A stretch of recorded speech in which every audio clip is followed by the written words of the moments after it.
Good morning, everyone. Even though I don't have a nameplate, my name is Larry Schwartz. I'm a commissioner on the board. I am, as vice chair, subbing for Sarah Feinberg. Sarah had jury duty today, so she's doing her part as a good citizen of our state. And so I'm going to sub for her today. I hope I do half as good a job as Sarah does. So with that, I'm going to ask for a motion and a vote to approve the minutes of the January New York City Transit and Bus Committee meeting. Yes, Commissioner Albert. Just one correction on page 11. Chief's last name is McGran, not McGrant. So we should correct that. Thank you for that correction. That won't be made. With that correction on the record, you have a second. All those in favor? Motion for the approval of the minutes is done. Then I'm going to ask if there are any changes to the 2020 work plan. Yes, Chair. Since the monthly elevator and escalator performance data is available on an interactive dashboard on our website, we propose removing the quarterly E&E report from the work plan. The Q4 report in this month's book would be the final report. Dashboard data online is provided on a more frequent basis monthly compared to the quarterly reports that that we usually include in the committee books. Does anybody have any questions? I'm going to make a motion to approve. Do I have a second? All those in favor? All right, work plan is approved. Are there any public speakers today? Yes, we have 6 public speakers this morning. So before we begin our public comment period, I just want to remind everyone that your safety is our first priority and therefore ask you to follow the following procedures. In the event of an emergency, 911 should be called. If an alarm sounds, wait for a public address announcement and follow instructions. If told to go to another floor or to evacuate the building, leave all unessential items behind and use stairwell A just across the main hallway or stairwell E down the hall past the elevators. In case of an emergency, please notify emergency personnel for assistance. I would also like to remind all of our public speakers that in the interest of time and fairness, we limit everyone to 2 minutes. Please be aware of the clock in front of the room and the warning light you will see reminding you that you have 30 seconds left to conclude your remarks. Our first speaker this morning is Jason Anthony, followed by Charlton D'Souza. Good morning, Lucille. Good morning, Larry. Good morning, Anthony McCord. Nice to see you around here on transit. Why I'm here today again. I was victim of a crime in our beloved subway system on Tuesday. My cell phone was snatched while I was on an E train as an eggnog in Queens Plaza by 2 individuals that didn't have nothing else to do. And I would want to thank Transit District 20 that are managing my situation with great professionalism. And I hope that I won't go through this again. Because unfortunately, since this past Tuesday, I didn't leave my home. And why is that? Because I don't feel safe anymore riding on the subways. I don't feel safe because there's no security cameras in the mezzanine and on the platforms. If I was a victim, who knows who else could be the next victim of a crime in our subway system, and not having security cameras and key spots where the officers of every transit district could retrieve those images and use it to look for the suspects. So I want to thank Chief De La Torre for giving me that phone call. And I want to thank everybody who gave me support. And because of this, I'm standing here before you. So I'll see you guys in finance. Our next speaker is Charlton D'Souza, followed by Omar Vera. Good morning. My name is Charlton D'Souza from Passengers United. One of the issues with the Queens bus redesign, I want to thank Mark Holmes for his leadership and professionalism. He's been doing a great job dealing with the public. I will say thank you so much, Mark, and also to his colleague that's been helping out. Now, my issue has to do with Belmont Park. You guys forgot about us in the Queens bus redesign. Why would you cut the Q110, which is going to be the QT67, and have it start at Floral Park down Jamaica Avenue, goes all the way down to Ozone Park? That makes no sense. And with the new stadium opening up and with all the development, we didn't want the stadium. The stadium was pushed into our community. So what we do need is actually another bus route. I would say 2 bus routes serving Belmont Park. One would be a limited going down Jamaica Avenue, and then the Q2 could also have enhanced service. But this plan that you're proposing to have nice bus pick up in our communities is horrible. And also, I heard on the news, and I actually spoke about it on WPIX TV, about the Ubers that are going to be picking up people overnight from the Queen subway stations. This makes no sense, guys. Why are you cutting MTA jobs to support a private cab company when you already have the Long Island Railroad? You could have city ticket all night, all right? You could offer that because at night the trains are empty on the Long Island Railroad, and, it makes no sense that, empty bus runs are going to be eliminated. This agency, they try to do things, how do I say it, backwards sometimes, but it doesn't make sense. So I would appeal to the new director that's running the MTA. I haven't met you, but I would love for you to come out to our community and we would take you on a tour to show you what we need, and that would help us. Thank you. Our next speaker is Omar Vera, followed by Lisa Daglian. Hey, MTA Board's Transit Committee. Morning and welcome to the February edition of your meeting. First off, a couple things. Since, like I said, we all have to be on our A game ever since President Andy Byford abruptly resigned last month, very surprisingly. And I'm hoping to see him return in the near future, which is why I'm looking forward to whenever the City Council Speaker Corey Johnson announces his mayoral run next year. He doesn't. He hints that he will rehire who we call Super A. So, and I will endorse Speaker Johnson's campaign for mayor if he does announce. If he announces. But now, because remember, President Byford gave us the plan. This plan. Fast forward, as part of the top to bottom modernization. And Andy, if you're listening, if you're watching this show, this presentation, keep up the great work. Yes, and now of course, a couple more things. I was on holiday in Italy just last week, and I noticed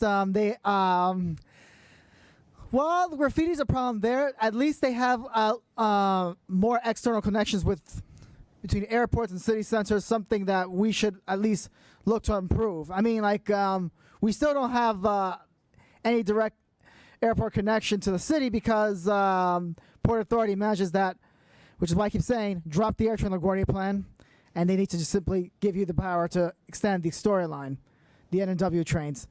Last but not least, I keep saying, modify the A&C subway routes in the Rockaways and in northeastern Brooklyn. I know, Andrew, you're still on top of that. And with that, I'll see y'all later. Our next speaker is Lisa Daglian, followed by Kevin Zing. Good morning. My name is Lisa Daglian. I'm the Executive Director of the Permanent Citizens Advisory Committee to the MTA, or PCAC. Today's both historic and bittersweet. The first Transit Committee meeting without Andy Byford. And the day you will vote to recommend the RFP for the R262s. We suggest that it would be wiser to test out the open gangway cars with the R211s before going all out with the R262s.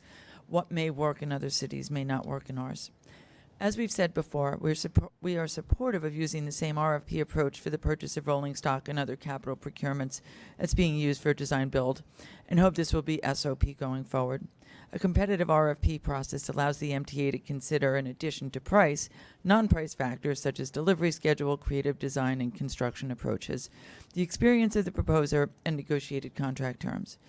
There has to be a better way to increase competition and bring other players to the game.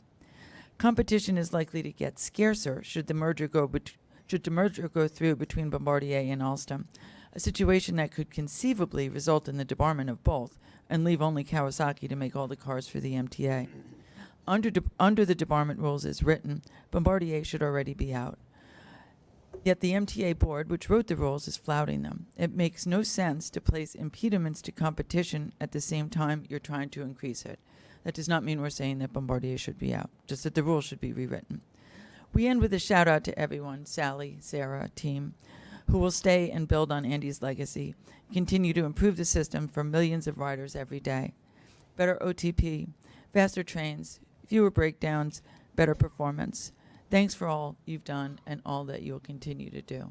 And I would be remiss for not saying the same about buses. Undergoing tremendous amount of public meetings, listening to everybody, and doing it with real grace and style. Thank you. Our next speaker is Kevin Zing, followed by Murray Bowden. Hello, good morning to the board members. Andy Byford was leaving New York City Transit president last Friday, and I will gonna miss Andy Byford since he made up the Fast Forward plan, bus action plan, including bus network redesign, subway action plan, and safe seconds. I also want to mention that Livonia Avenue Station having ADA accessible station and need to install public restrooms. Livonia Avenue Station will continue to use out-of-system transfer to Union Street Station after 14th Street Tunnel L train complete until transfer passageway build complete, including elevators and public restrooms. Thank you and have a nice day. Our final speaker is Murray Bowden.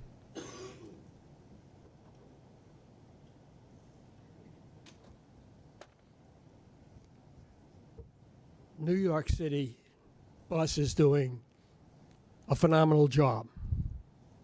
They're revising what should have been revised years ago, but they're being hindered by the New York City Department of Transportation. Governor Cuomo said remove the silos. There needs to be one agency that governs all of the lines on the road and the signs. There are numerous in your files I've shown you incorrect lines on a road that are not helpful to the driver. The driver needs to be separated earlier, not at the gore. It's your responsibility to take and make sure that the lines are consistent and legal, because the number of illegal lines and the number of illegal signs is astronomical. I've documented it. If you need more information, I will provide it. You have my email address. But it's time for somebody to take responsibility and have a uniformed, correct, intelligent set of lines on a road. Aggressive drivers are cutting ahead of traffic and causing accidents because nobody has been paying attention. It's your responsibility as a board to see that it's unified and correct. And if you're not flexible enough to understand that responsibility, please leave the board and let somebody else come on board who's prepared to unify the city as the bus lines are being done now. They're doing an excellent job. Thank you. Chair Schwartz, that now concludes the public comment. Thank you very much. I'm now going to turn the meeting over to our Chief Operating Officer, Mario Peliquin, to give the President's report. Thank you, Chair. Good morning, everyone. Subway performance hit a new 7-year high with a January on-time performance figure of 83.3%, driven in part by a major incident count of just 29, the lowest such figure since the measures began. Rolling stock mean distance between failure also hit a new high, testament to the professionalism and attention to detail of crews across our maintenance shops. The bus team is also making good progress. Our focus on root cause delays and a route-by-route basis is bearing fruit, as is the progressive rollout of transit priority measures, including conversion of further routes to automatic bus lane enforcement, traffic signal priority, and selective conversion to articulated bus operation to add capacity at busiest times. Bus service reliability also relies on vehicles staying in service, and here again, great work by our engineers and maintainers has delivered a high point in mean distance between failure. As we gear up for transformation and delivery of the 2020 to 2024 capital plan, key elements of Transit's capital team have moved across to the newly established Construction and Development Group, C&D. At the same time, our system-wide accessibility unit continues to advise C&D on optimal accessibility solutions on a station-by-station basis. In addition to working with the paratransit team on ongoing improvements to daily service for Access a Ride customers. That concludes my report, Chair. Thank you. Do any of the commissioners have any questions? Okay, if not, I'm now going to turn it over to Sally to give the subway report. Good morning. As Mario mentioned, January was a strong month of continued subway performance improvement. Starting out with major incidents, we had 29 major incidents for the month of January. That's 44% lower than we had 1 year ago. And as Mario mentioned, that is the lowest monthly total of major incidents that we've had over 5 years since we first introduced the metric. We reached 83.3% weekday on-time performance, and on-time performance improved on every single line in the system with the exception of shuttles where we see very little variation in travel time. So on-time performance improving across every single line and hitting the highest January figures in 7 years in the month of January. Delays decreased by 28% in the month of January. We met our delay reduction target for the 17th consecutive month. You may recall that we first rolled out a 10,000 delay reduction off of our total monthly delay count based on a 2018 baseline in the first half of the year. Last year, we increased that target to 18,000 delays with January in 2020. We have now increased it to 34,000 delays as a reduction target over that 2018 baseline. We met that target in January 2020, and we look forward to continuing to work to continue to meet it. As we've reported in recent months, and you can see up on the screen, peak run times on nearly every line across the system are continuing to improve. At last month's meeting, there was a discussion around how much of the data was based on month-to-month fluctuations and specific incidents that happened during the peak in a given month, whether it be in the baseline year of 18 or the year that we were looking at, 19. So what you can see here is the 2018 average to the 2019 average. And what's first of all striking, and again, just to reorient everyone to this graph, a blue line means the line got faster, right? So that blue chart is the percentage savings in runtime on the line in 19 in the peak period compared to 18. So the first piece is that every single line in the system got faster in 19 than in 18, which is an incredibly encouraging result and is a culmination of a tremendous amount of effort across our maintenance teams, across our operations teams. So we're very pleased to see this and to continue to build on it. A few points that are worth mentioning, because Commissioner Schwartz, you had asked questions about why certain lines might increase more. So we know the story of the 7 line is, of course, the introduction of CBTC between 19 and 18. The L line, notice, has the smallest change. That's because it already had CBTC optimized runtimes. We see consistent performance across the A division, and I spoke quite a bit last time about what we have in the A division in terms of visualization and centralized control, which is different than the B division. And also we see that the improvements in these lines and these run times track with the number of civil speed changes that we've put in place across the line. So the lines with more opportunities and where we've done more civil speed changes, we've seen greater improvements in runtime. We can move to the next slide. In terms of January, we see a similar pattern, improvements across nearly every single line. More fluctuation because here we're looking at just 1 month's worth of data compared to another month's. Note the E and the M lines in this case actually had an increase in runtime in January of 2020 compared to January of 2019. And we attribute that to a small number of significant major events that happened during the peak period in January 2020 on the QBL, on the Queens Boulevard lines.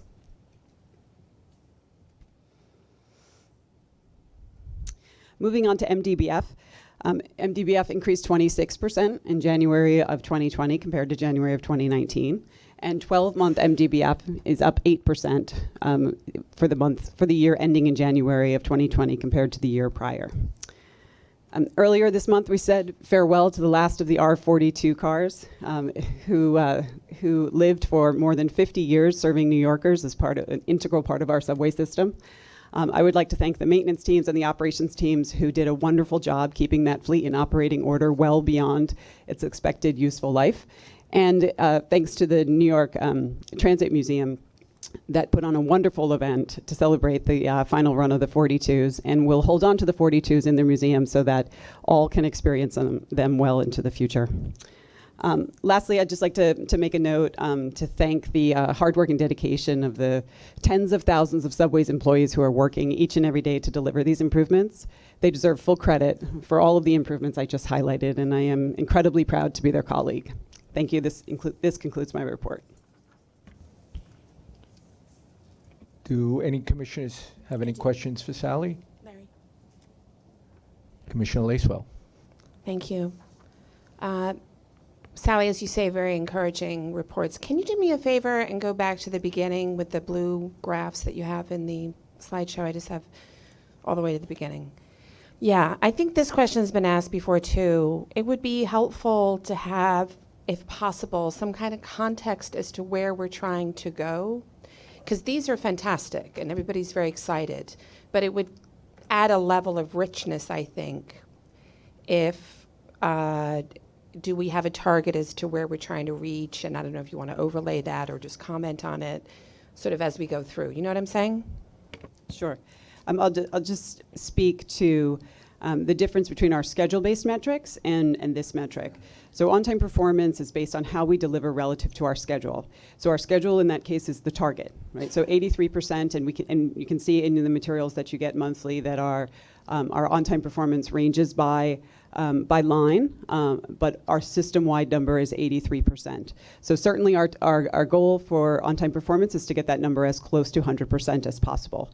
These numbers on this screen are different in that they are just straight actual run times year over year. So these do not compare to schedule. These are an absolute comparison of how fast trains are running this year versus how fast they were running a year ago. Or in this case, this slide was 18 average to 19. So what we did see is that a lot of these improvements correlated with the work that we were doing with our speed team to increase speeds at critical points in the system, and we see that where we have done more of those changes, we've seen a greater reduction in runtime. So as we move forward, and as some of that effort wraps up, we'll see less runtime improvements that are a result of taking our civil speed limits to existing guidelines or existing standards. We are doing another effort right now to look at those standards and see if there's opportunity to take those standards to a higher level. Depending on the results of those analyses, we will be able to continue to do work like we've done over the last year to bring the speeds to a new guideline. And as we do that, we would expect to see more runtime benefit. We also expect to see more runtime benefit as the performance of our assets continues to improve, as our response to incidents continues to improve. The major incidents indicator was rolled out as a proxy of significant incidents, but it was also a proxy for the significant incidents that are very disruptive to customers, but it's also a good measure of how we're managing not just the performance of the assets, but how quickly we respond to them. So as we continue to improve our response time, improve our protocols with respect to bringing service back, we expect not just major incidents to continue to improve, but we also expect things like runtime to continue to improve. So as we continue to change those guidelines, we'll be able to get back with more specific targets as to where we want to take our runtimes. Thank you. That's very helpful. And let me add, as a board member, my thanks, which you articulated. We are very appreciative to all the hardworking employees of the system that make these improvements happen. Commissioner Albert? Sally, something you said earlier struck me. Is the reason the A division numbers are so much better consistently because of the presence of automatic train supervision? It's certainly part of the story. So as I think everyone knows, we've been focusing on a lot of different aspects of our operation, but one of the areas of focus has been the operation of our dispatchers and how we move service through the system. We have, over the last several years, been making an effort to move away from holds in the in service deliveries, holds just for schedule adherence. So we want to move trains unless we have significant gaps where we know that a hold is necessary in order to mitigate that. The A division, where we have full visualization and all dispatchers co-located, it is much easier and to more consistently roll out a change like that than it is in the B division, where our dispatchers are working in towers, or our tower operators are working in towers and looking at a segment of the population versus the entire network.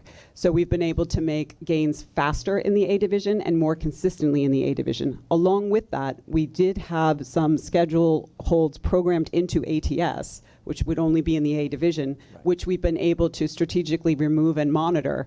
And so those have had an impact on the A division that we wouldn't see in the B division. Do those kinds of things have to wait for CBCC to come to the B division so that you have something approaching what you have on the A division? No, actually, I don't know if Already is here, but Judy McLean's team has developed an excellent B division visualization tool. It's a full system visualization tool, but it's a B division visualization tool with the PLC data and the beacon data that we have. So it's an example of our in-house team building out a wonderful tool that is now on monitors in our RCC. We're rolling it out in monitors in our local field towers as well. It does a great job of showing where trains are, but it also gives good priority indication of where problematic gaps are, where there's intervention necessary, and then also, that would also indicate where we could continue to let trains move and not necessarily be held to schedule-based holds.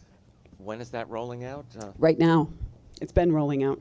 All lines or just a specific line? Yes, they've developed it for the entire system. Judy might want to speak to you a little bit more. I think that they're iteratively improving it, but we're already getting significant gain from it.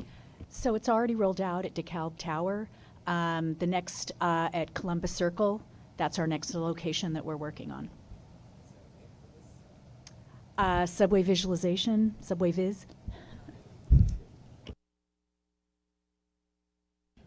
Sally, I just have one question for you on the delay reduction target, which, congratulations, it's very positive news that you continue to progressively increase the count. Is there a cap or an end game here where you think realistically you can, what the maximum target is in terms of reducing delays eventually over time? I think that there is a maximum target. I don't know what it is yet. And the reason I think there's a maximum target is because we're always going to have some delays in the system that we won't be able to stop from happening in the first place, right? So if it's an investigation or if it's a sick customer, those are the types of incidents where the incident itself is not within our control. However, the response to those incidents is within our control in many ways. And so right now we can see the percentage of our delays that are associated with those types of incidents. But what we can't easily see from looking at that data is how much of those delays could be mitigated by better response to those types of incidents. So the easy answer would be to say that we can only get as far as our data takes us right now, with those data categories being the ceiling, but we'd like to push it further. Also, as we continue to deliver runtime benefit, we may change some of our schedules to reflect shorter runtimes if our data is consistently showing that. That change in and of itself would actually bring our on-time performance back down. So that is something that we will need to manage as we move forward. This is, as discrete and scientific as a lot of these things are, there's also a fair amount of art behind scheduling, and as with a lot of things in the system.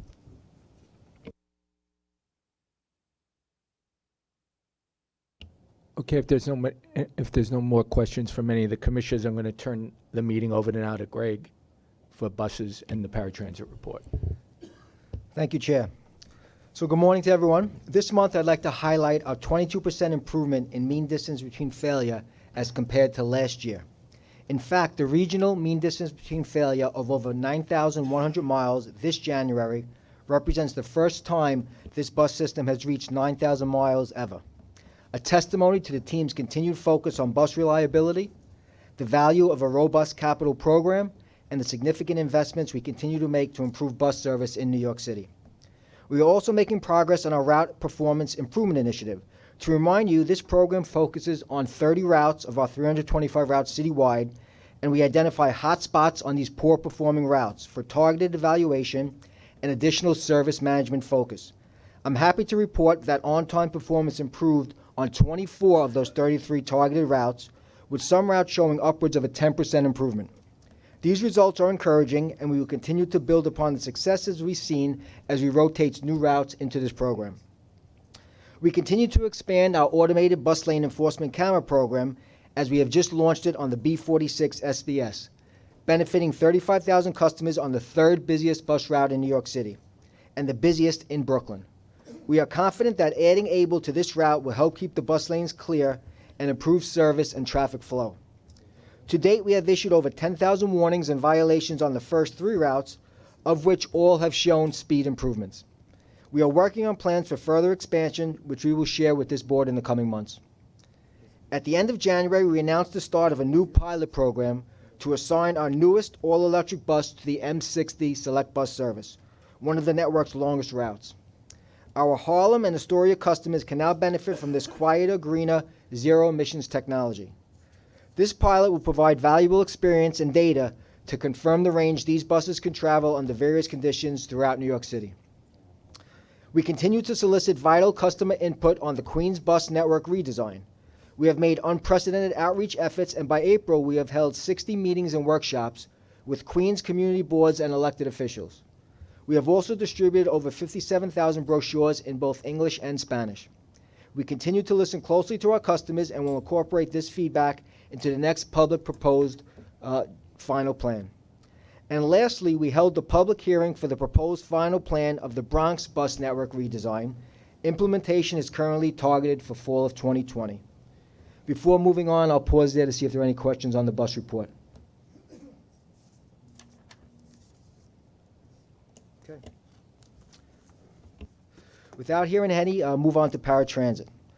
This month, we are seeking board approval to award a 5-year estimated quantity miscellaneous services contract for accessorized paratransit primary carrier transportation service. And as you see, this was a walk-in procurement that all the board members have. We will be sending the requested information to the entire board today in anticipation of a vote on this contract award at the full board meeting on Wednesday. These contracts build on the ongoing strategy established by the Accessorized Working Group to right-size our dedicated carrier fleet as we leverage non-dedicated for-hire vehicles and metered taxis. In December, Alex updated this committee on the progress of these efforts. The percentage of dedicated carrier trips has dropped from 73% in 2016 to 42% in 2019, and in fact was as low as 34% in the month of December of 2019. Over the last several years, we have also implemented dedicated carrier cost reduction initiatives. From 2015 to 2017, all dedicated carrier contracts were reviewed by audit services and procurement, resulting in a total savings of $39 million. In 2019, we achieved an additional savings of $14.5 million in dedicated carrier costs as a result of the MTA enterprise-wide cost reduction initiative. During that year, we also reduced 500 vehicles from the carrier fleet and reduced the number of carriers by 3, resulting in recurring annual cost savings of $28 million. The proposed new contracts further reduce the number of carriers and facilities by 60% and 27% respectively, from the current 10 carriers operating out of 11 facilities to 4 carriers operating out of 8 facilities. And it leverages our overall strategy to achieve even lower cost per trip. Finally, I wanted to highlight our enhanced broker program on Staten Island, which we rolled out last year to replace the voucher-based service. Customer feedback has been positive overall, and we are now performing over 500 trips daily on this service, with an on-time performance of 99% in the 30-minute pickup window and 94% within the 15-minute window. That concludes the paratransit report, and I'm happy to take any questions. Commissioner Lacewell? Thanks, Craig. Can you just address the issue of quality of service? Because I understand why you're focusing on cost savings as part of the strategy, but I think it's important also to address how customer service, quality of service factors into the analysis. Sure. So, I mean, as we've been reporting here at the committee, and as you've seen on the dashboard, the quality of the paratransit service has really improved exponentially over the last couple of years. Back in 2017, when we put forth our paratransit improvement program, there were a number of initiatives that we put forth. The on-demand e-hail was one initiative. We invested in a new scheduling system that's currently underway. We made a commitment to put more of the trips onto the broker service where we could. And as a result of that, over the last 2 years, the number of trips in paratransit has gone up by about 30%, from 6 million to 8 million. The number of customers at that same time period has gone up only by about, I believe it was 7 to 8%. So our customers are taking more and more trips, and I think, in my belief, is truly a testament to the way we improve service. And as you see on the dashboard, and we've been reporting, all of our metrics are trending in the right direction in paratransit. Thank you. My only comment is I think that when we're outlining how we're saving money, it's good to comment on the other side of the balance sheet, so to speak, to include that, even though it may have been addressed elsewhere. Do you understand what I'm saying? Absolutely. Okay, thanks. Sure. Do any of the other commissioners have any? Commissioner Lynn? I do have some comments about the discussions of the contribution rate towards paratransit, and I think I'll save that for the finance discussion. I just wanted to flag that I'll do it at that point. I look forward to it. Anybody else have any questions? If not, I'm going to turn over the discussion now to Alex on the accessibility update. Sure. Thank you, Commissioner. So in January, we finished our formal public evaluation period for Accessible Station Lab at J Street Metro Tech. We've learned quite a bit from this pilot. We're now in a phase where we're reviewing internally, talking to our internal maintenance teams, and kind of looking at what we learned from the public. As we do so, we are doing some additional testing of some of the most popular features that we've had. For example, we've put in color wayfinding strips at Grand Central, at the ADA boarding area, and also leading to the elevators. And we did this in part because we're still trying to find the exact right method for using those strips and for them to work effectively. But also Grand Central has a lot of construction going on currently, and in response to the board and us trying to help with the wayfinding there, we've put them down, and we've already had a lot of positive feedback as to them being helpful. We continue as we continue to study the Accessible Station Lab pilot, we're working internally to come up with a strategy for deploying these features, both in future stations as well as in existing ones, and that will be determinative of based on which features are best and which ones we think will hold up in our system. So that effort continues, and we're really happy with that project. We've also heard from many of our customers on our alternate route sign project that they'd like to see a visualization, not just text on some of those signs. So we're upgrading our alternate route signage, which you see on our elevators, to have maps. And you'll see that deployment happening in the next 2 months, and I think it really does help sometimes to see it in action as opposed to just textually. And if something happens to an elevator, how you can reroute around it. So we're working on that. And I think one of the last things that I'll say is work on our 70 accessible stations is really getting going. We're hitting the ground running. Already in this year, in January, we issued an RFQ for the 70 stations. The C&D team issued it. And I think it really shows that we mean business when we say we want to deliver these projects better, faster, and more efficiently than ever before. So many efforts are already underway for these projects. We're reviewing conceptual designs. We're talking to other city agencies. We're laying so much of the groundwork in personally and professionally, in my opinion, at lightning speed fashion to really deliver these. And we look forward to working with Jano and his team at C&D to push these projects forward and challenge the agency to deliver in historic fashion in 70 stations in 5 years. And last but not least, we've released some new courtesy signs on our buses, and we're going to be working on a couple different courtesy campaigns this year to help remind some of our customers that there are many ways that they can help fellow passengers have a great ride. And we're not talking just about priority accessible seating for those who have disabilities, but also courtesy seating for those who may be traveling with small children, or for pregnant mothers, pregnant women who may be on various forms of transportation. So look out for that, and also look out for some elevator courtesy campaign items that we're hoping to launch later this year. And that concludes my report. Thank you. Does anybody have any questions for Alex? If not, we'll move over and ask Sarah for the strategy and customer experience report. Good morning, everyone. So in January, we released a public awareness campaign devoted to help combating hate crimes across MTA properties. The digital messages appear on more than 4,000 screens across the subway and 2,600 screens on buses. Shown in the, here on the screens, they provide information on how to report hate crimes and also use a tagline that brings us all together: New York rides together. We've also reaffirmed with our staffs and teams who are in the field to be able to gather as much detail as possible when receiving these reports so that we can refer them for immediate police investigation. I wanted to personally thank Commissioner Lacewell for this idea, and also to thank Joe Chan for his support in bringing this to life. Next, I wanted to talk about year-over-year performance for our customer contact center. It improved significantly, with wait times for calls 45.5% better than January 2019. Our social media team also fielded 33% more inquiries and responded to 42% more comments. Commendations from customers are up. Subway's 100% year over year. And similarly, commendations for bus operators increased 34%. Also wanted to just briefly mention our thanks to Construction and Development, who opened a new entrance to the First Avenue station on the L line.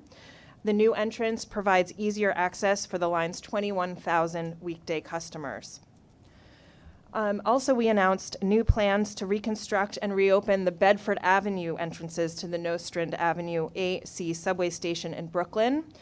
This was due to financial support provided from Assemblywoman Wright and Senator Montgomery.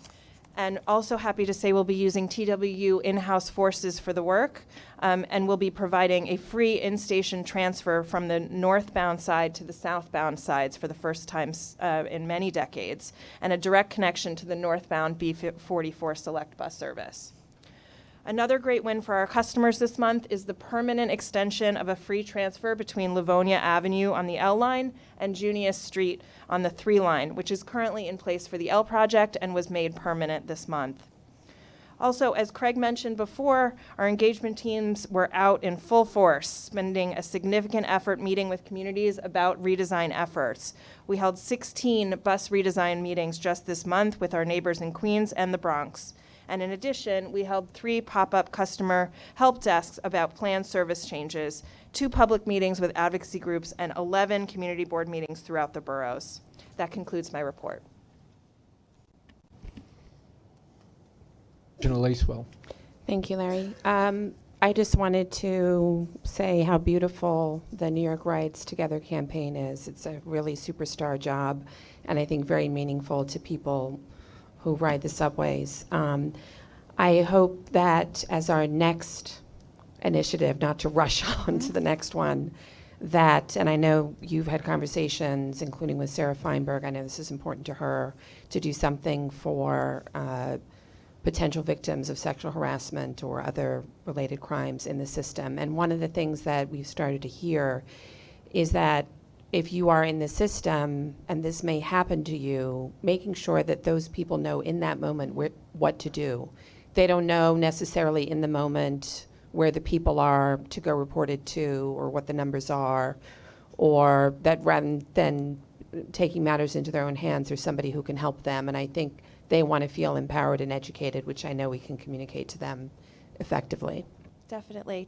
That next campaign is in the works, so I will hopefully have a better update next month, but this is happening far too often in our system to many women and men, and looking forward to giving the information that they need to report these crimes faster so that we can get more of these people. Commissioner Alpert. I wanted to congratulate everybody on extending the free transfer at Livonia Junius. That's one of the last places in the system where lines crossed, but there was never a connection. I look forward to the next capital program where the all-enclosed connection is going to be built. That's really going to help residents of East New York and Brownsville. It's long awaited and much appreciated. Definitely. Thanks to OP. Okay. Thanks, everyone. Thank you. Now we're going to move to our safety report. Yes, hello, good morning, everybody.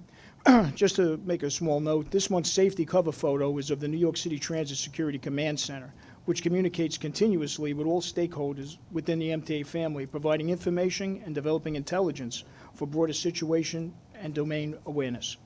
Now to some highlights from the safety report. Subway customer accident rates declined when comparing the most recent 12-month period to the previous one. Bus collisions, collision injuries, customer accidents have increased when comparing the most recent 12-month period to the previous one, but it is worth noting that bus collision rates declined on a monthly basis for the past 4 months. Bus customer accidents are also down on a monthly basis as well. Employee lost time accidents have shown an increase, and the Office of System Safety, along with the departments, have identified assaults and overexcursions are leading contributors. Together, they have issued Safety Times newsletters describing best practices to potentially avoid some of these overexertion accidents in the future. We are continually working closely with the NYPD to combat the assaults on our employees as well. With a new year having started, New York City Transit is now working towards meeting a new set of leading indicator goals. And lastly, when comparing fires on a 12-month period, subway fires again have shown a decrease. And that's the safety report, and I'll field any questions. Thank you.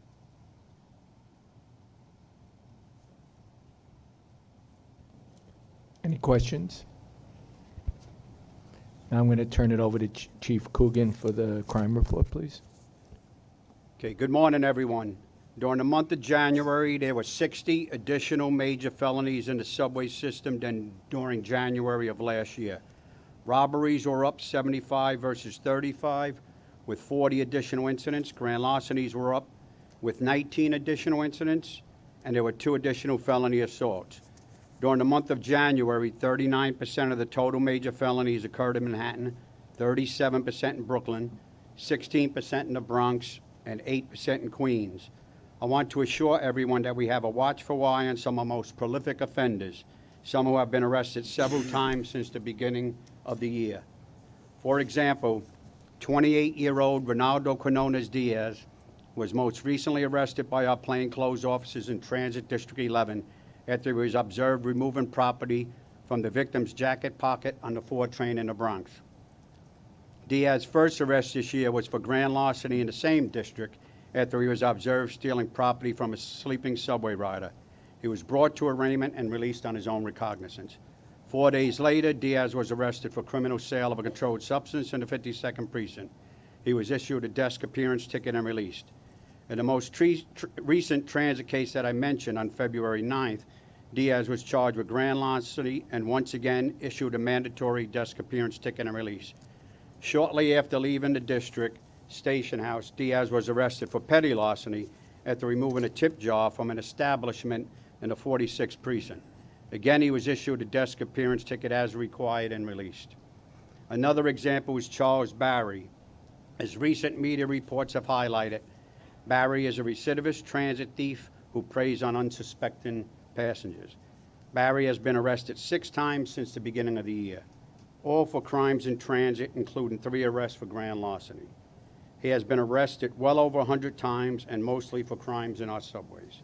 We will continue to address the crimes committed by our most persistent offenders, the relatively small number of individuals responsible for the bulk of crime in transit, by using all available tools and continuing to work closely with each district attorney's office for a successful prosecution. We're also taking steps to reduce the incidence of graffiti vandalism, including large-scale damage that can sometimes impact an entire train. Major incidents of vandalism to trains were down 29.1% last year, with 248 incidents versus 350 the year before. Year-to-date, these incidents remain down 28 versus 33, for a 15% decline. But there's more work to do. We're working closely with Bobby Dio and his team on a joint approach and are actively investigating each reported case. Our Special Projects Unit and our Citywide Vandals Task Force are well equipped to identify and apprehend the individuals responsible for these crimes and have a strong record of hunting down criminals who see the subways as an ideal backdrop for vandalism, including those who travel to New York to commit these crimes. Our teams are in constant contact with our U.S. and international police partners, and they frequently share information on recidivist transit vandals. Leveraging our intelligence gathering capabilities, social media monitoring, tunnel inspections, and technology like our network of cameras, intrusion detection systems, thermal imaging search tools, and night vision optical equipment, our goal is to make New York City the least desirable place for vandals. Finally, today marks the 40th anniversary of the murder of New York City Transit Police Officer Seraphin Sammy Calabrese. Sammy was shot and killed at the Columbus Circle station while attempting to arrest a fare evader on this day in 1980, killed with his own gun after a violent struggle. Sammy wasn't our only loss in transit that week, as police officer Irving Smith was murdered several days later on February 29th, the day of Sammy's funeral. He was off duty in Brooklyn and intervened in an armed robbery, exchanging gunfire with the suspects and ultimately succumbing to injuries sustained during the shooting. Also that same week, 10 years prior, on February 28, 1970, Transit Police Officer Michael Melchiona was murdered while attempting to issue a summons to a violator at the 50th Street and Broadway station. The suspect was armed, and as Michael pursued him, the suspect shot and killed him. This morning, NYPD and family members joined together at the Columbus Circle station and home to Sammy Calabrese and Michael Melchiona's former command. Transit District 1 for a memorial that will reflect on each of the 3 officers' service and sacrifice. It's also an occasion to acknowledge how much our city has improved in the past 50 years because officers like them put their lives on the line to rid our streets and subways of illegal weapons and the violence associated with them. I appreciate your time this morning and welcome any questions or suggestions you may have. Do any of the commissioners have a question? Commissioner Lacewell? Thank you. First, obviously, let me acknowledge the sacrifice of those officers and their families, and thank you for giving us those details today. Just 2 quick questions. One is on the robbery increased numbers. Have you been able to quantify, with respect to the increase, how much of that is repeat offenders and how much of that is additional offenders? I don't have those exact numbers, but we do have repeat offenders. And just to... I'd like you to get those numbers Okay, for I'll us, get 'em for please, you. and get them to the board before Wednesday so that we have that. Okay. Second, on the train graffiti, can you tell us where the graffiti is typically occurring? Is it in the yards when these are out of service, or is it elsewhere? I mean, it's a combination, but mostly at layup locations. So, and I'm happy to get briefed separately on this if this would raise any security issues, but if trains are out of service and sitting there and are subject to hours-long graffiti tagging, and I think this has been raised by others before me, you know, that raises other security issues with respect to other things that could be done to trains that then go into service. So I do think it's vitally important to do everything we can to ensure the security of these modes of transit before people get on them.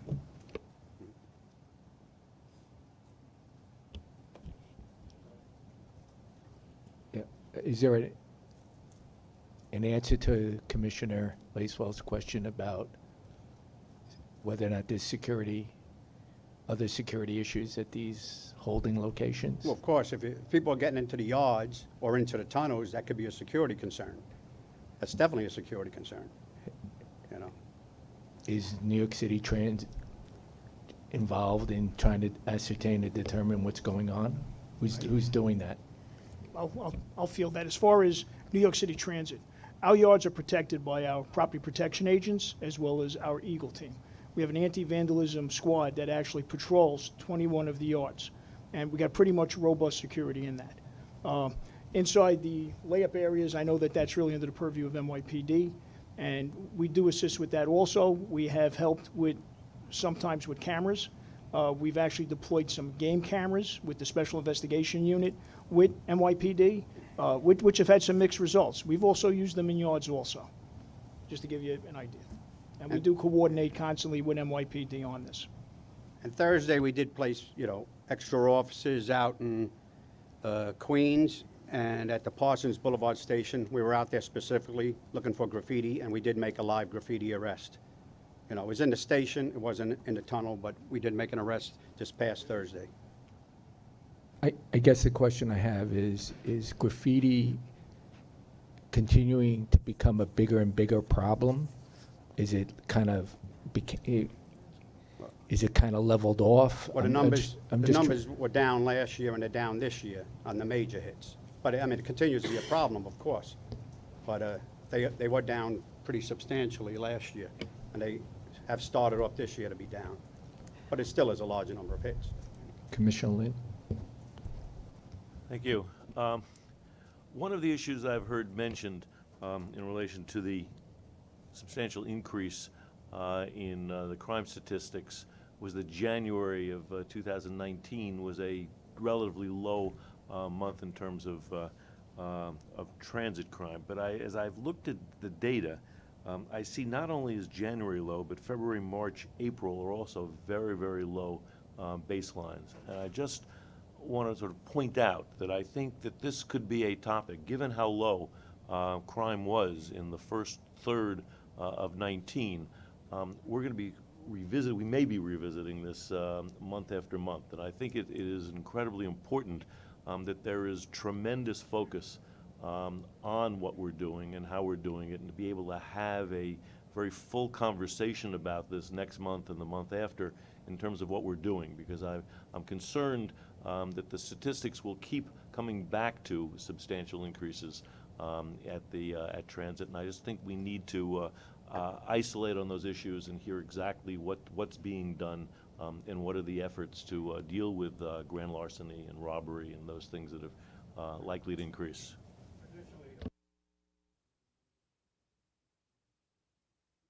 I said traditionally, the first quarter of the year, we usually do have lower numbers. It picks up after that.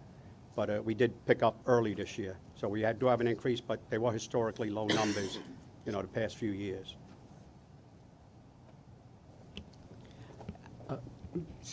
I just wanted to speak a little bit more about the graffiti, the graffiti questions. So as we've heard today, that there are different locations in the system where trains can be subject to graffiti. What we've seen over the last 10 or so years is that the number of what we call significant hits of graffiti has increased. However, we've made significant improvement on that over the recent past, over the 2019 compared to 2018 period, through concerted efforts with NYPD and increased coordination between MTA and NYPD. There is a distinction between trains that are in yards, as Bobby Dale mentioned, and trains that are laid up on tracks. The major hits tend to happen outside of the yards, and that is That is the jurisdiction of NYPD, but it also is the more challenging environment, given the nature of it. We are working very closely with NYPD, and we are going to, in the next few days, be announcing some new campaigns and some new initiatives that we are doing to further enhance our efforts around graffiti prevention and coordination. And as Sally said, part of it with these numbers are, I think there's much better reporting done, between New York City Transit and, the reporting. Like some of these smaller hits could be a sticker placed on a train. We count that as graffiti. But there's been, great coordination with New York City Transit, Bobby Deal and his people, and getting these numbers and getting them, correct, and making sure that we have all these incidents reported over the last couple of years. And one thing that is certainly clear is that we consider this a serious issue when we won't run trains with significant graffiti on them. So when we pull trains out, oftentimes there is an impact to service. Certainly if we're finding that that train has been damaged, or right before rush hour. So it has an impact on overall service. It has an impact on customers. It has a cost directly to the system and directly to the customers, and it diverts our resources from doing other maintenance and customer-focused repairs to go and do this work. So it is certainly something we want to prevent at every opportunity. Albert? So about a month ago, there was a GO on the Culver line, and F trains were not going south of Church Avenue, and there was a train in a pocket track, and that was totally graffitied. And I understand that a pocket track might not have normal security, although it should, assigned to it if there's a train there. But the recent whole train graffiti was in the Jamaica yard, and I would assume that yards absolutely have security, and that the folks would have time to do that entire train in a very elaborate manner. As Commissioner Lacewell mentions, raises other issues. What if they meant some additional harm to us rather than just graffitiing up a train?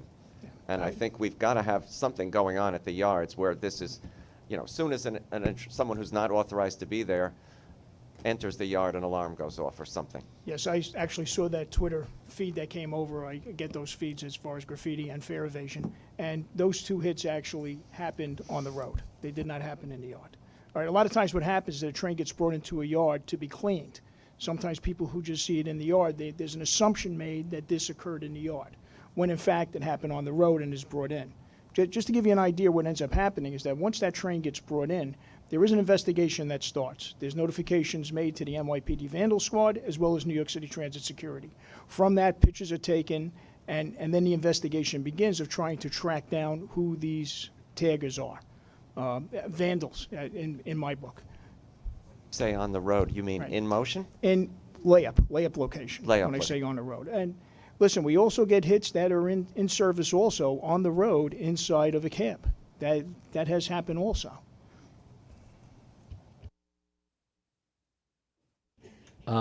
Chief, on behalf of Sarah Feinberg, who's not here, she asked me if I would ask you a couple of questions. So, question one is, so transit crime has ticked up in the last few weeks, and can you tell us what locations or stations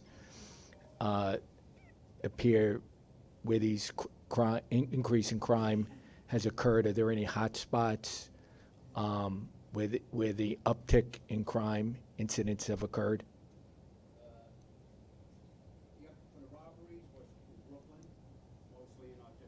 2 and 30. Whoops, sorry again. Forgot to, after I turned it off. District 32 and 33 in Brooklyn was a large part of our increase. So we did assign more people, we redeployed our people. We look at the times when it happens, but it was mostly Brooklyn is responsible for much of the increase. And can you also tell us what you're doing or what we're trying to do to address that uptick? Obviously, we're redeploying our officers. We have our anti-terrorism unit. We have those who work late nights, and we have those that work, different hours. But we're reassigned them to Brooklyn. The crime now has subsided, it's gone down in Brooklyn, so we feel that worked. Manhattan had a little bit of an uptick, you know, and that whenever we see the changes, again, we deploy our people to where the crime is happening. Of the 75 arrests, one thing to point out, not 75 arrests, 75 robbery incidents, we do have 58 arrests. So we do have a large amount of arrests, you know, with those robberies. So that's a high percentage, or, you know, 75 to have 58 arrests. So we are catching the people that are committing these robberies, even though there is an increase. Also, over the last several days, there were several major crimes in the system in the Bronx, specifically 3 assaults at Cypress Station, I guess. And there was an unprovoked slashing of a young woman, and then I think a stabbing and another assault. Apparently, there's one person in custody. And Well, I could give you, I emailed Sarah over the weekend on this, but I could give it Okay. to you. There was one incident that occurred at the Intervale Station on the 2-5 line, where a person was slashed during an incident. The person was arrested by Transit District 12 officers, and the case was enhanced by the detectives. The perp is out of jail now, and he's due back in court on March 2nd.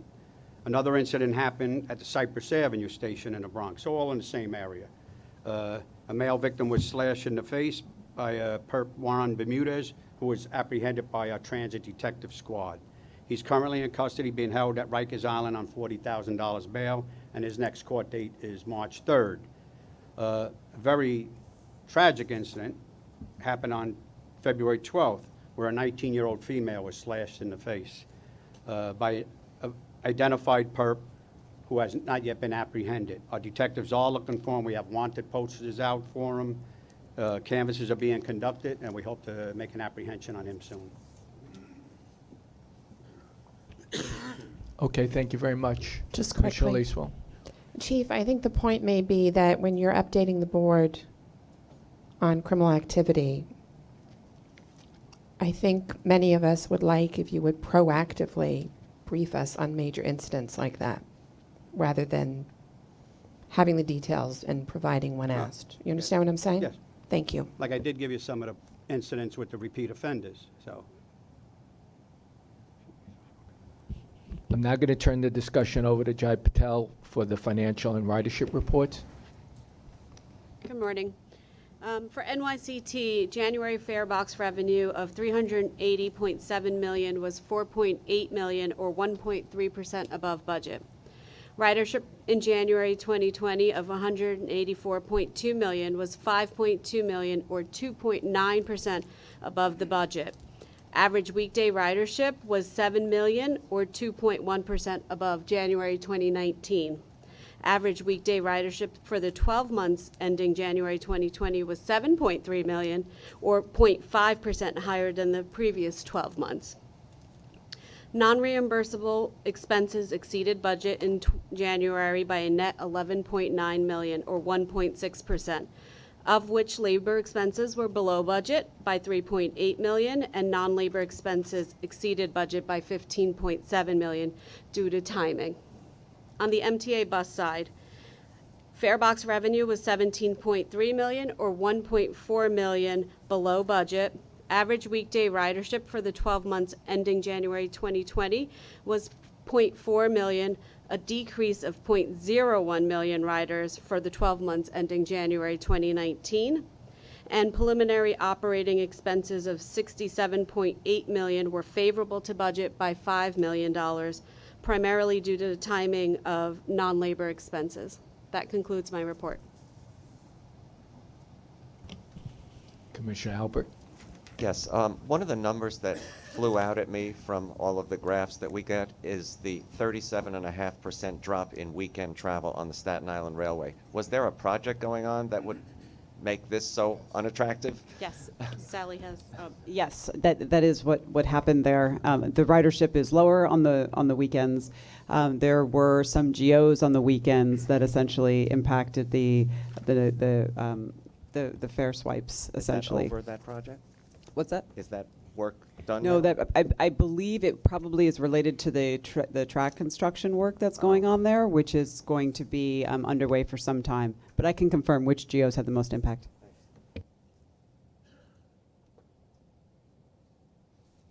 Any other questions? Okay, now we'll go to the capital program status report. Morning, Chair. As you all know, the CPM in the past, the capital construction arm of the New York City Transit is currently being consolidated into the CND under the leadership of the General Lieber. As Mario said in his opening statement, this effort is well underway. However, there are still the few items are being separately handled by CPM. These include the following updates. In January, we have awarded 8th Avenue CBTC contract, which is from 59th Street, Manhattan, all the way to the High Street in Brooklyn. The 60-month contract is essentially going to cover 26 miles of track. With this CBTC contract, currently there are 3 CBTC contracts in construction. In January also, we have completed 7 projects totaling $119 million. This include the track replacement at Lexington Avenue line and CWR, the continuous welded rail and system-wide for $62 million. Also purchase of 202 non-revenue vehicles. These are essential for the service such as emergency response, material transportation, track repair, and elevator structure repair. And then there are one other projects which the station component projects for 3 stations also achieved the substantial completion. I just wanted to thank you all the CPM team over the years, the working for their hard work, delivering the quality projects, the on time, on schedule, and we're also committed to the new CND under Jano's leadership to the historic capital program that what we have. That is the one opportunity for our riders as well as the New York City Transit and the city as well. So we are committed. We're excited to moving into Jano's area. That concludes my report. Does anybody have any questions on the board? If not, we'll go to the procurement package. Yes, thank you. The New York City procurement package includes 8 items totaling an estimated $1.3 billion in expenditures. I would like to highlight 2 of these actions.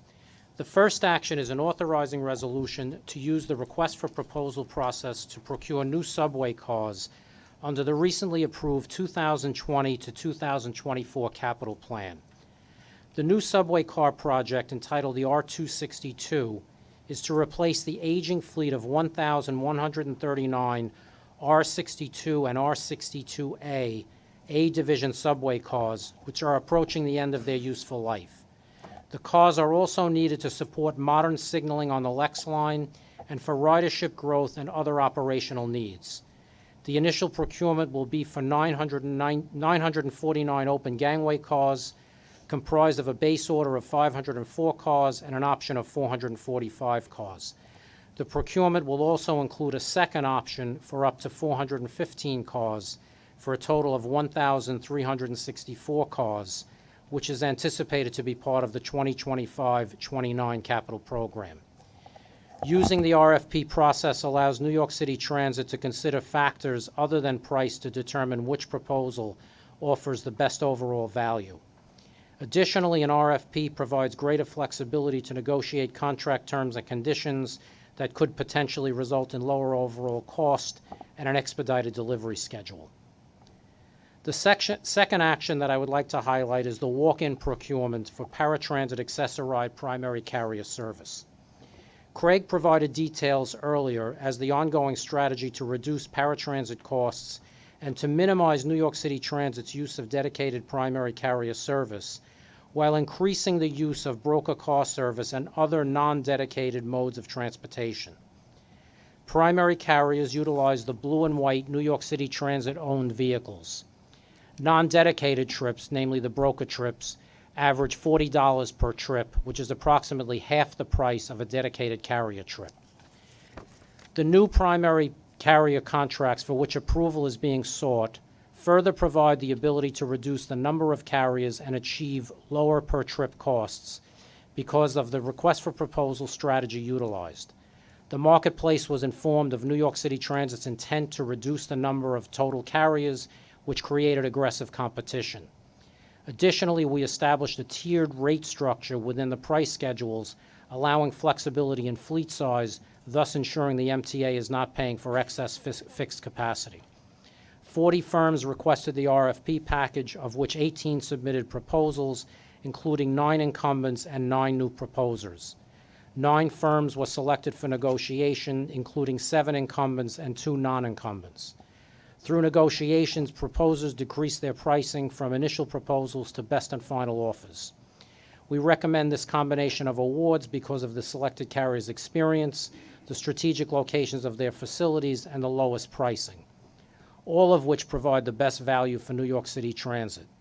As a result of this RFP, new contracts will be awarded to only 4 carriers operating 8 facilities. And I'd just like to mention that quality of performance was also taken into account in the RFP. These renewal contracts for a total estimated award value of $1.3 billion, all with base terms of 5 years, will provide projected savings of approximately $32 million. This savings is based on the fact that the average cost per trip for the new contracts is $83.47, or 2.5 less than the average cost per trip of $85.63. I request the committee's approval of all items in the procurement agenda. Does any of the board members have questions for either Sally, Craig, Lou? Commissioner Jones. In terms of 262 purchase, how many legitimate bidders are we going to have? Who has the capacity of doing this anymore except Kawasaki? Well, we're scouring the marketplace. We've had serious discussions with all of the major car builders and continue to have discussions. We have 4 approved car builders that we're presently in discussions with as well. And, the results aren't finalized, but we anticipate being able to get competition for this. Commissioner Alpert. So when we did the R211 procurement, I think we wisely asked for a small group of open gangway cars to see how that was going to work out.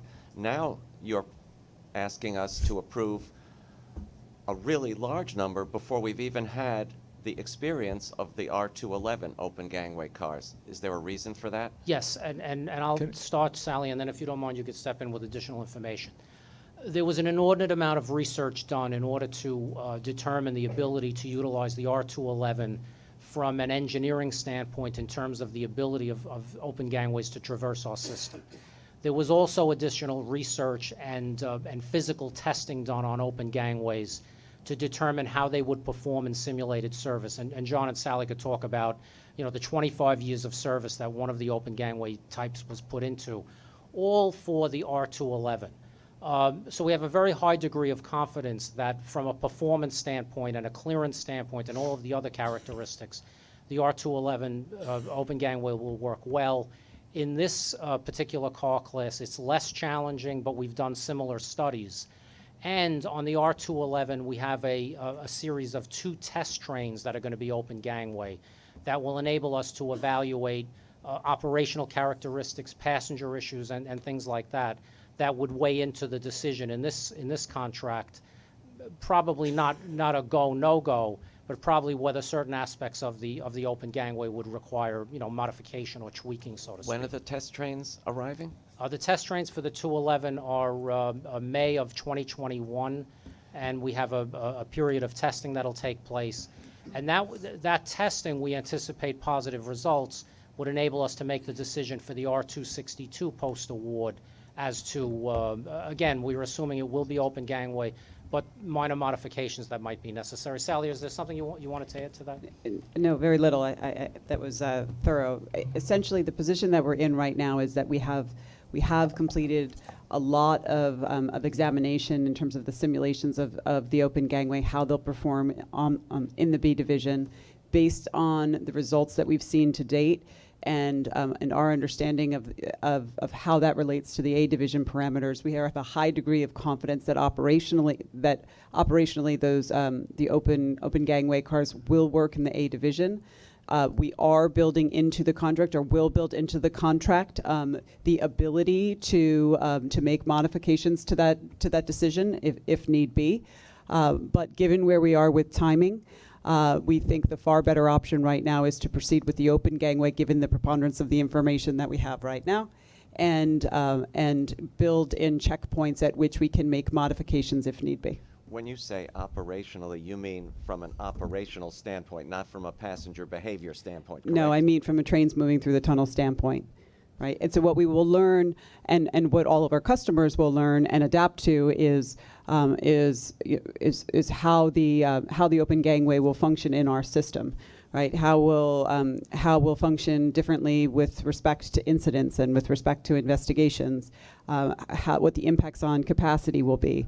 We expect that the open gangway is going to deliver more capacity, not because there'll be more space available, but because, or not only because there'll be more space available, but because people will be able to move to spaces that give them more space.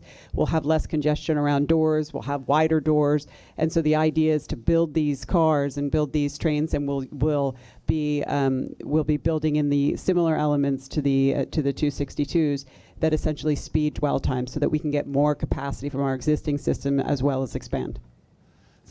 Sounds wonderful, unless somebody's standing by the doors and doesn't let people in, of course. Commissioner Lynn. So it seems it's clear that the open gangway technology is the way of the future and where we want to get to. I think what is the concern that's being raised is the specifics of the open gangway on our system, in our tunnels with New York City passengers. What will be the actual results? And I think it is critical that there is time to see a couple of train sets in action and to make sure that we can learn from our experience and don't make mistakes that then are embedded in a large new fleet. I had the opportunity, and I want to thank Sally and her team, along with Sarah, to sit down with them after this procurement item came out in January. Just by way of information, it was many years ago, I, along with Rick Cotton, requested that New York City Transit look into testing the open gangway concept. And from my conversation, meeting with Sally and her team, there will be ample time to test these cars. And I think there's an opportunity here to expedite the acquisition of these cars at a much lower and better price. If we move on it now and piggyback it, there'll be more than enough time. There's been a lot of studying, testing in the lab and whatnot. There'll be ample opportunity to test these cars on the tracks. I know there's a high degree of confidence that these trains will work, and I believe going to the open gangway concept is going to be a game changer for the system when we have these cars in service. So, it has my 100% support and cooperation. Thank you. Commissioner Glucksman. I support the open gangway. I've seen them. They're all over the world. I don't know why they wouldn't work here. It doesn't make sense. The R211 contract, is there a possibility if we decide that the 211 is successful that we will get the whole contract done, open gangway, or are we committed to doing the old version? We're committed to the base award to be non-open gangway. And then we would have the ability, depending upon the testing, to cut in open gangway at the options. So not all would be non-open gangway. There'd be a possibility, not a possibility. There'd be a certainty that we would have the option quantities as open gangway. Well, just shortly before I started to work for the Transit Authority, the TA had a contract for the R40s. There were 400 cars with the sloping ends. You may remember have seen them when you were kids. And as soon as they came in, they realized it was a big mistake having that. And they had a modification to the contract, so the last 100 came as 40Ms with the straight front like the R42s which were just retired, came. So there's a chance that we could make a change to reduce the number of regular type cars? Yeah. It's already contemplated in the contract. We have a quantity and a cut-in period that we would begin open gangways and maximize the number of open gangway cars. All right, thank you. Commissioner Leeswell. Just a point of clarification. Are we being asked to vote on this here, or would this be taken up on Wednesday? Because we're not really at our full strength. I believe we're taking a motion to vote it out of committee today, and then the full board will take it up on Wednesday. I have a proposal that we just send it to the full board without recommendation so everyone has a chance to weigh in. It's just a suggestion.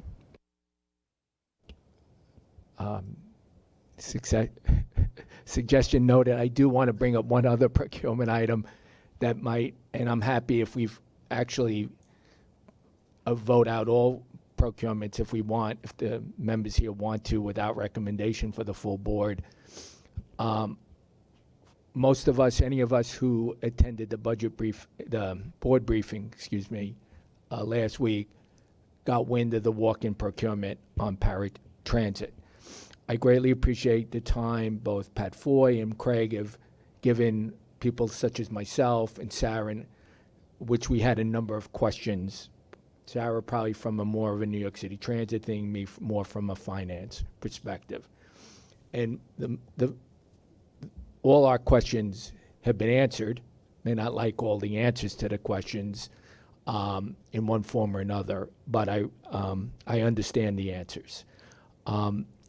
What was going to suggest, but in light of Commissioner Lace, we could do it with all the procurements, was that we vote the accessoride without recommendation so that any board members that still might have questions or thinking about it, you have another day and a half before the board meets. The board also has the option of laying it aside and taking up in March the concern that's been indicated to us that there would be an additional cost to the agency if we delay it for a month, and there'll be some other logistical challenges and issues. But so I'm happy to, with input from the other board members, take up all the procurement items and vote without recommendation to the full board on Wednesday. Just take the accessoride without recommendation and vote on the others. But I also just want to kind of send a message to the agency, and I will talk to Pat again. I've indicated in the past where we had these kind of situations, and we have a new chief procurement officer. We have a number of other new people here in senior management positions.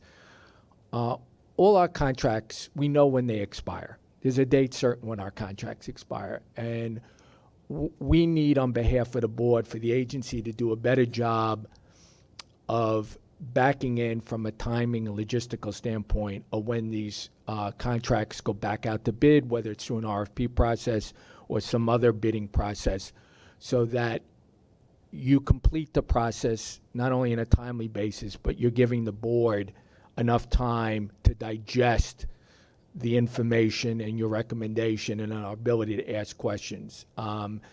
It is not helpful, nor is it ever productive when we kind of get these last-minute requests a week before a board meeting or 10 days before a board meeting. We're all volunteers. We all have other jobs. We have other lives. We can't always stop everything we're doing and take the time to be able to, figure out what we want to ask and get the answers to those questions. So I would, I'm going to, especially as chair of the Finance Committee, be a little bit more aggressive and proactive in saying that if the agency can't get to us at least a month in advance going forward on all contracts, that those contracts will get delayed at least a month,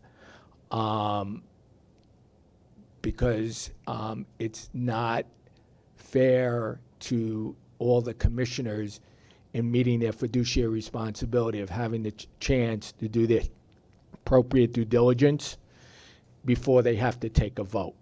So I just want to, to put everybody on notice, and I'll repeat that when we meet and later this afternoon with finance.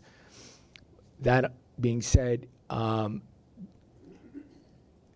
would the board like me to make a motion to move all the procurement items without recommendation? Can I get a sign of hands or something? Okay, so then I'm going to make a motion. I'll need a second to move all the procurement items without recommendation to the full board for Wednesday's meeting. Have a second? All those in favor? Aye. Any opposed? So it's been voted without recommendation to Wednesday's meeting. Thank you.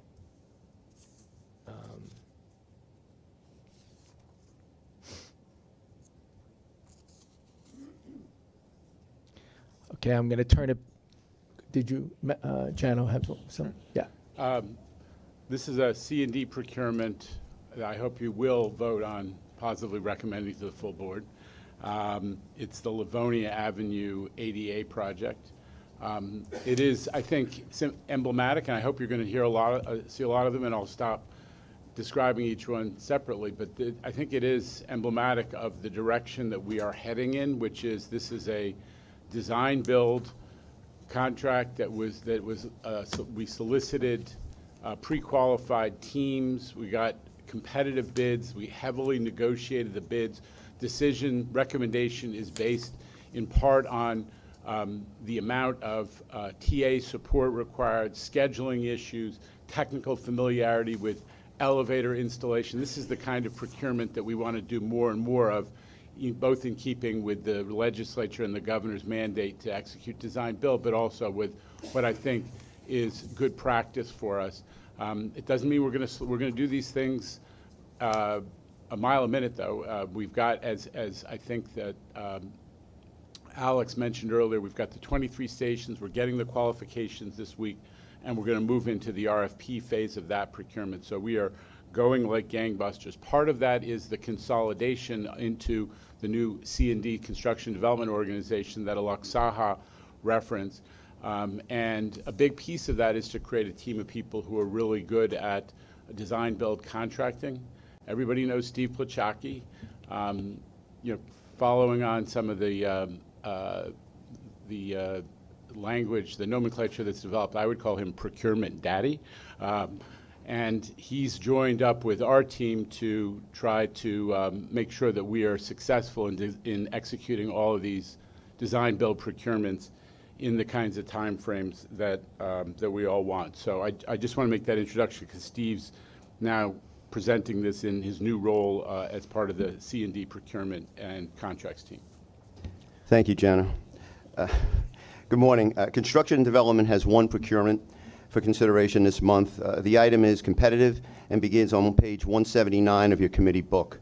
The item requests approval to award a $53.9 million design-build contract to Sitnalta TAP joint venture for accessibility upgrades at the Livonia Avenue station on the Canarsie line in Brooklyn.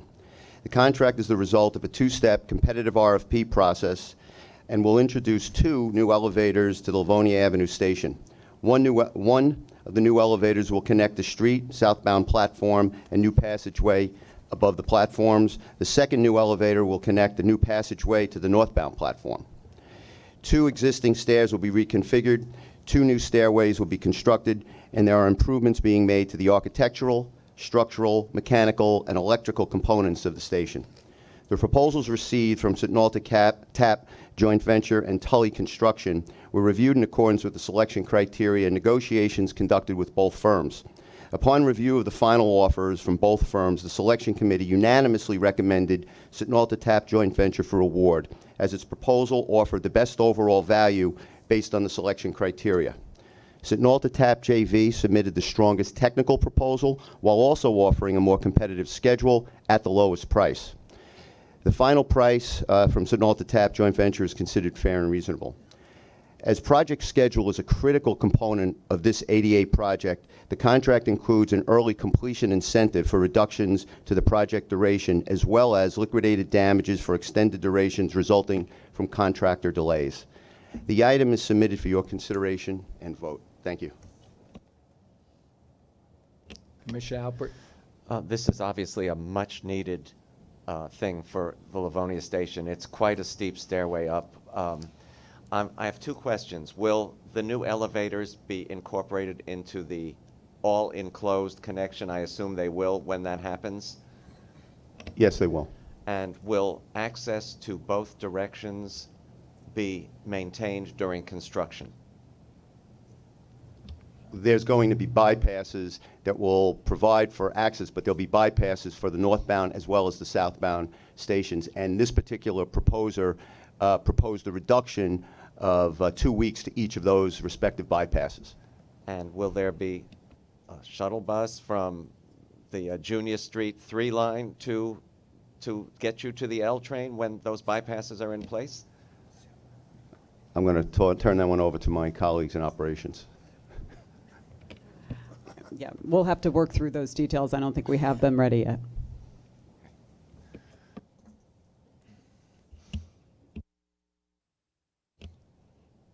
I'll make a motion. Do I have a second? All those in favor? Opposed? Motion carried. I'm now going to turn back over to the standard follow-up reports to Mario Peliquin. Thank you, Chair. I'll make a quick comment to address your previous comment to help the board members make informed decisions. As part of our continuous improvement at MTA and the transformation program, we're working on giving you a better heads up on procurement. Started talking already with some of the agencies as well as our Chief Procurement Officer, Kurvesh Hayer, who's here today. And we will make sure that we give you more tools to make better decisions ahead of time. This month's book has a number of standard follow-up reports. The adopted budget and financial plans for 2020-2023, one each for New York City Transit, SIR, and MTA Bus. Annual ADA compliance report, quarterly elevator and escalator report, a quarterly Transit Education Bureau report, and the year-end EEO and diversity reports for NYCT and MTA Bus. Craig Cipriano will provide a summary of the BTA Bus Company's EEO and diversity report, followed by Joel Andrews and Patricia Lodge, who will provide a summary of NYCT's EEO and diversity report. Thank you, Mario. MTA Bus reaffirms its commitment to fostering a workplace free from discrimination and one that promotes a culture of equity, inclusion, and diversity. In 2019, MTA was challenged by a difficult operating environment, but the professionalism and commitment of our team proved equal to the task they were confronted with, especially as they pertain to maintaining a fair and equitable workplace. With that in mind, we are pleased to share with you just a small sample of the progress we made in 2019. From a diversity culture perspective, MTA Bus led the rollout of 9 Diversity Month celebrations across MTA Bus operation properties. These events were extremely well received and reinforced MTA Bus's appreciation of the many different cultures and stakeholder groups within the agency. MTA Bus also worked hard to promote the inclusion of women in our workforce. In 2019, we held 2 focus group meetings with the female bus operators to better understand their challenges that they encounter on a daily basis. These meetings resulted in MTA Facilities Department visiting each depots to ensure that the lactation rooms were appropriately equipped and identified. Additionally, MTA Bus recruiters held several informational bus examination sessions at women homeless shelters. We also worked to ensure that our workplace is truly open and we provided manager training and gender awareness on domestic violence. From a workforce perspective, we continued our work on ensuring equal access to opportunity. In 2019, we hosted or participated in 85 recruiting events, made critical changes to our selection process to maximize opportunities for women to apply for our most frequently filled positions, ensured that our website and examination pages are accessible to people with disabilities, and we are hosting a new cohort of apprentices from the New York City Career and Technical High Schools. This is but a small sample of the success we've had in our equal employment opportunity practice that we will continue into this year. We would also be remiss in not noting that despite a 2.5% reduction in workforce from 2018, the diversity of the workforce across all EEO categories was virtually unchanged year over year. Lastly, from a compliance perspective, you should be advised that MTA Bus was scheduled for the triennial review of our Title VI and EEO programs by the FTA, and we were found to have no deficiencies in our EEO and Title VI compliance programs. Moreover, we aggressively investigated our complaints through the disposal of 140 EEO and Title VI cases in 2019. I am very proud of what we have been able to accomplish here at MTA Bus over the past 12 months and look forward with confidence to what awaits us in 2020. Thank you.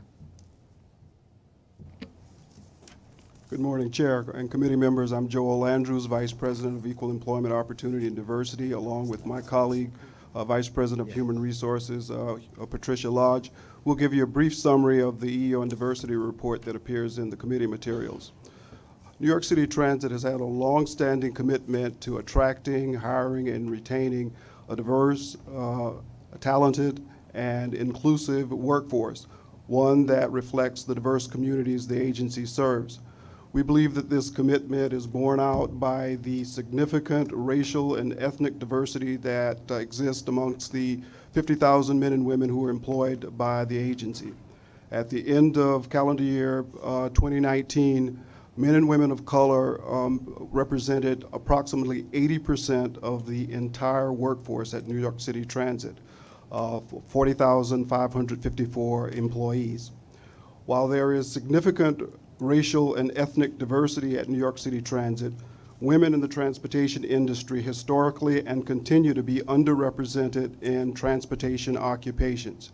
At the end of calendar year 2019, women represented 19% of the entire workforce, or 9,550 employees, which, by the way, was a 1% approximately increase over calendar year 2018. Last year, the agency hired 3,017 employees, of which 23%, or 694, were women, or 84% were men and women of color, or 2,534 employees. We hired 81 veterans last year. The agency continues to experience underutilization of women, Asians, and Hispanics in a number of categories in our workforce, in particular the service maintenance and skilled craft categories, which are the categories where we find our most labor-intensive jobs. Now I'm going to turn it over to Patricia, who will talk about some of the actions the agency has undertaken to improve workforce diversity at New York City Transit. Good morning. New York City Transit strategically plans its recruitment and sourcing efforts to ensure that the information about our employment opportunities and also our upcoming examinations leading to employment are broadly advertised and disseminated throughout the 5 boroughs and beyond. For example, the NYCT recruitment team participated in 16 external recruitment events in the fourth quarter of 2019. For the entire year, there was close to 100, but the fourth quarter was only 16. 75% of these events provided access to people with disabilities, veterans, women, and underrepresented populations. We also recognize that college is not for everyone. As such, New York City continued its high school to careers efforts.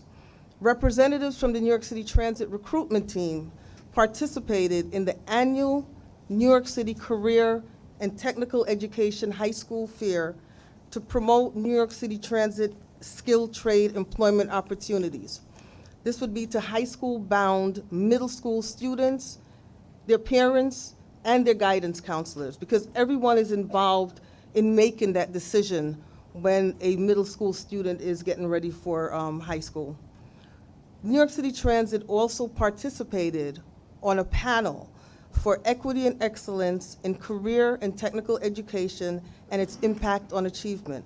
The event featured stakeholders interested in strengthening and celebrating career and technical education programs, and also establishing new career pathways. In addition, our Subways Operations Training Department provided us with a subject matter expert, thank you, Sally, to collaborate with the work-based learning coordinator at Boys and Girls High School in Brooklyn. The purpose of this was to review and recommend enhancements to our existing electrical installation curriculum. This was done in order to achieve accreditation from the New York State Department of Education. Our involvement in this initiative has resulted in an additional source of talent for the Transit Electrical Helper title and the New York City Transit Electrical Apprenticeship Program. As you know, employees who are motivated and engaged and show up to work feeling valued and respected are a key ingredient to NYCT's workforce diversity strategies. This past year, New York City Transit expanded its employee recognition events to include a couple of new programs, which I'm just going to touch real briefly on. The first biannual award ceremony to honor employees who have embodied and practiced NYCT's guiding principles was held on November 22nd, 2019. The guiding principles are safety, customer service, teamwork, leadership, diversity and inclusion, and accountability.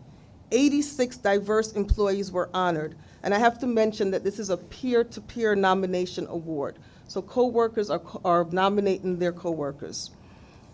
The second award that I'd like to mention is on the spot. We had award ceremonies in July, October, and December of 2019.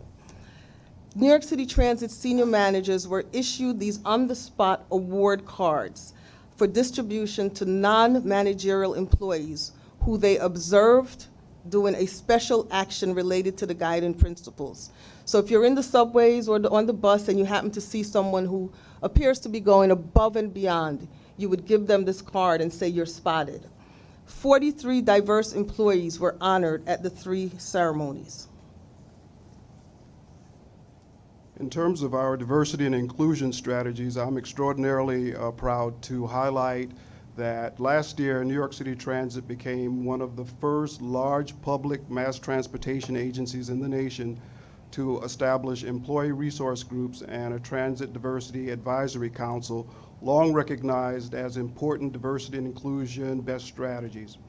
The employee resource groups are voluntary, employee-led groups that provide a forum for employees of various affinities and backgrounds to come together to talk about interests, challenges, and equally importantly, to become think tank collaborators for the agency as we go about the business of addressing challenges in the workplace and in the marketplace, challenges and opportunities. And so we're really pleased about this sort of first-in-nation status here at New York City Transit. Another diversity and inclusion strategy is that the EO and diversity team, along with our partners at the Division of Human Resources, New York City Transit, and MTA Bus Company, delivered gender awareness workshops across the agency last year, and we continue to move those workshops forward here in 2020. The purpose of the workshops is to support the MTA all-agency transgender and gender nonconformity, the MTA all-agency transgender, gender nonconforming policy directive, which in turn supports our LGBT employees. Lastly, I'd like to point out that Michael Collins, our Assistant Vice President for Diversity and Inclusion, shared the agency's integrated strategic approach to diversity and inclusion practices with transportation professionals from across the nation last year at the 2019 National APTA Conference. Michael was also chosen to become a member of APTA's Diversity and Inclusion Council. Those are just a few of the D&I strategies that we undertook, and I'll now turn it over to Patricia to close out with a discussion about some of the challenges the agency face in improving workforce diversity. So most of you may know that the jobs at New York City Transit are mainly filled through competitive examinations. This is in accordance with New York State civil service law and regulations. So what that means is only those applicants who achieve a passing grade can be considered for a position in list number order, and that's without regard to race, ethnicity, or gender. Historically, approximately 80% of all hires at New York City Transit are non-discretionary and are filled from list. However, with the hiring freeze on non-operating hires for the last 2 years, the percentage of non-discretionary hires has increased to over 90% for 2019. And what that means is that we really have less say as far as who is selected for a position. So in order to basically attack that, we are, in an effort to attract diverse candidates, New York City Transit has developed a candidate sourcing survey that is distributed to all open competitive examination test takers to determine the most effective sources for marketing the open competitive examination filings. The data that we are collecting from these surveys will then provide insight about the effectiveness of current marketing strategies to attract a diverse workforce. So we may not be able to select who is on the list and in what order, but if we target them before they take the exam, target them when they're in middle school, thinking about careers, then we would be more successful in attracting a diverse workforce. Thank you. That concludes our report. Great. Any questions, Commissioner Lacewell? Thank you, Larry. I'm a member of the Diversity Committee here. I co-chair Women in Leadership and Financial Services as a subcommittee of the Governor's Council on Women and Girls. My sense so far from my board service is that we've done a tremendous job on MWBE procurement. We're obviously leaders there. I think that we need transformational strategies with respect to the diversity of our workforce. I don't think 19% female participation and an increase of 1% is anything that any of us want to view as something to be proud of. I do think it needs transformation. I'm sure the team is doing everything that they can, but childcare is a major issue for women in the workforce. Some kind of consistency of schedule is very important. I know that those are issues here, and I'm sure there are a host of other ways of addressing it that require people to focus from a policy point of view as to how we change this. I also think minorities represent 79% of the workforce, but what are the jobs that they're doing? Because we need diverse participation at all levels. Workforce, middle management, upper management, all should be fully participating. Why? Not because of any reason other than on the merits. Organizations do better, and that's what the studies now show. When you have diversity, including gender and other diversity in decision-making groups or at decision-making levels, the decisions are more robust. You have a whole range of perspectives. And by the way, diversity, the studies now show, fosters creativity and innovation, which is exactly where we are focused right now. So I would highly recommend to the transformation team and the new leaders operationally to take a hard look at that. But thank you very much for the report. Thank you, Commissioner. Well said. Commissioner Metzger.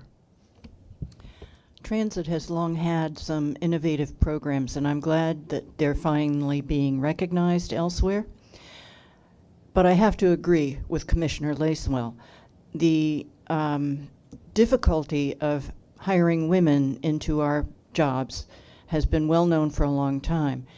Metro North took a deeper dive into what was causing the issue, and in the railroads, where the problem is even worse than here, it's a retention issue as much as it is a hiring issue. Now, the good news there is that people recognize that people who work for our agencies are well prepared and they can get other jobs. But it's up to us to provide programs which allow women to keep the difficult jobs that they have here. And I think that we need to place more emphasis on retention as well as attraction. Thank you. Totally on board with those suggestions. Thank you, Commissioner Metzger. Before I make a motion to adjourn, I just want to inform the public that the next committee meeting, which is TBTA, will begin at 12:30 today. We're running a little bit ahead of schedule. Under the open meetings law, we can start at 12:30, so that's when the next committee meeting will begin. With that on the record, I make a motion to adjourn. Do I have a second? All those in favor? Meeting's adjourned. Thank you, everyone.